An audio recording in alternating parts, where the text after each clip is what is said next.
ನಮಸ್ಕಾರ. ಪ್ರಜಾರಾಜ್ಯ ಕನ್ನಡ ನ್ಯೂಸ್ಗೆ ಸ್ವಾಗತ.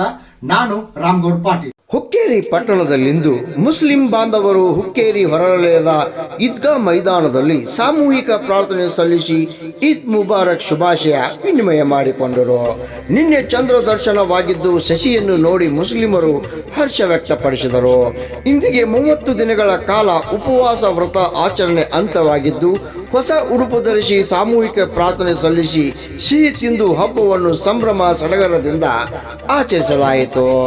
ಮುಸ್ಲಿಮರು ಪ್ರಾರ್ಥನೆ ಮಾಡಿ ಪರಸ್ಪರ ಶುಭಾಶಯ ವಿನಿಮಯ ಮಾಡಿಕೊಂಡು ಮಕ್ಕಳು ಕೂಡ ಪ್ರಾರ್ಥನೆ ಸಲ್ಲಿಸಿ ಶುಭಾಶಯ ವಿನಿಮಯ ಎಲ್ಲರ ಗಮನ ಸೆಳೆಯಿತು. ರಾಮಗೌಡ್ ಪಾಟೀಲ್, ಪ್ರಜಾರಾಜ್ಯ ಕನ್ನಡ ನ್ಯೂಸ್, ಹುಕ್ಕೇರಿ. ಈ ಸಂದರ್ಭದಲ್ಲಿ ಮಿಯಾ ಸಾಬ್ ಮೊಕಾಶಿ, ಸಲೀಂ ಕಳಾವಂತ್, ಕಬೀರ್ ಸೇರಿದಂತೆ ಹುಕ್ಕೇರಿ ಪಟ್ಟಣದ ಎಲ್ಲ ಮುಸ್ಲಿಮರ ಹಿರಿಯ ಸಮಾಜದ ಮುಖಂಡರು ಈ ಒಂದು ಪ್ರಾರ್ಥನೆಯಲ್ಲಿ ಪಾಲ್ಗೊಂಡಿದ್ದರು.